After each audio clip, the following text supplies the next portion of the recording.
It was a busy day out of the rumor mill in regards to the Toronto Raptors, and I wanted to get into it. We got some interesting tidbits from a couple of NBA insiders, and yeah, let's dive right in. Drop a like, subscribe to the channel for more content just like this. So, of course, the Raptors, they've been winning all of a sudden, 4 wins in a row, 6 of their last 7, and a big part of the team's most recent success has been the play of Chris Boucher from off the bench. He has been that spark for the Raptors. He has been playing some of his best basketball, shooting it very well from deep, just being that energizer that this team has been looking for with their second unit. And Michael Scotto of Hoops Hype reported today that the Nuggets, Clippers, and Knicks are teams with an interest in Chris Boucher, saying the Nuggets, along with the Los Angeles Clippers, New York Knicks, and other teams, have also expressed trade interest in Boucher, league sources told Hoops Hype.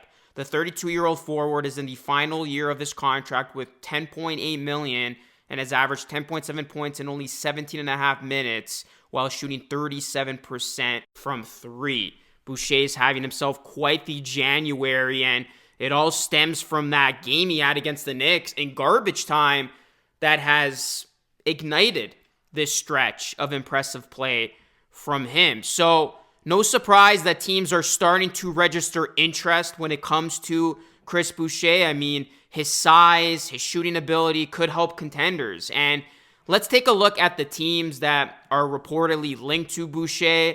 You look at the Nuggets, I think they have the most difficult pathway to a deal for Boucher since they don't have a lot of mid-sized contracts and since the apron is against them.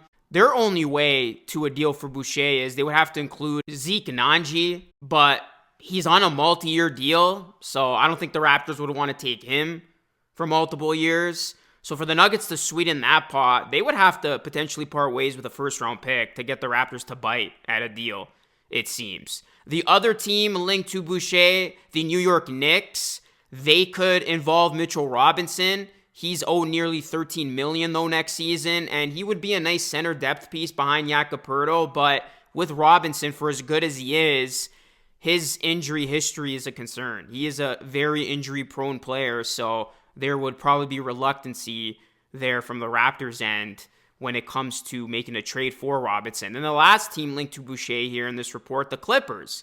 And they probably have the strongest pathway to a deal for Boucher just because they have P.J. Tucker's expiring contract, that the Raptors don't have to be tied into any long-term money here, and then the Clippers could add in some second-round draft picks. So this would probably make the most sense for the Raptors, again, from the perspective where they are looking for draft assets and they don't want to tie themselves to long-term money in any deal. So we'll see what happens with the Boucher sweepstakes, but he's been playing well, and I think if he continues to play well, there's going to be teams calling up Masai Ujiri and inquiring for Chris Boucher because he can help a lot of contending teams from off the bench. I mean, hell, he's helping a rebuilding Raptors team from off the bench win games. So, of course, he would be able to help a contending team. Okay, the other report that came out, a lot more interesting. So, according to NBA insider Mark Stein, the Raptors are a team to keep an eye on when it comes to Brandon Ingram.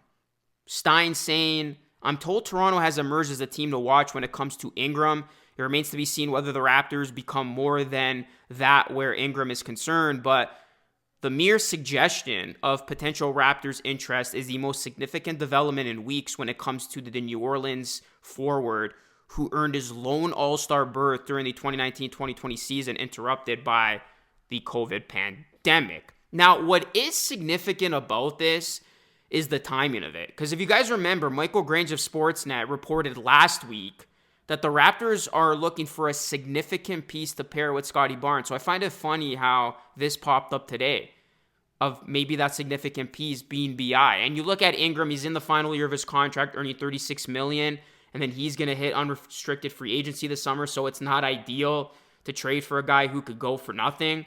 And it's been widely believed since last offseason that the Pelicans are open to trading him. The Pelicans were entertaining trade discussions for Ingram before the 2023 NBA draft, but were unable to find a deal per Stein.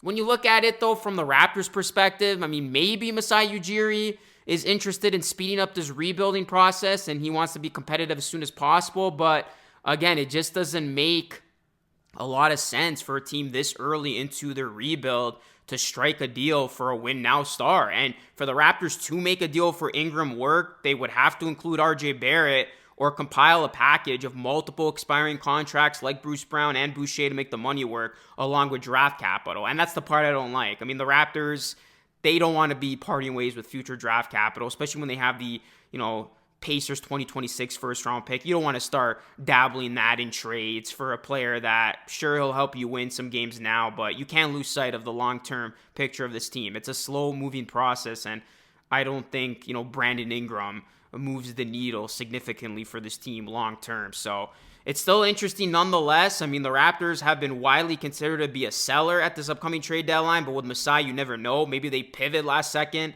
and they're a buyer. But I think that would be very unlikely. I'd be surprised by that if the Raptors all of a sudden go after a Brandon Ingram or a De'Aaron Fox, as the Kings are reportedly open to shopping him.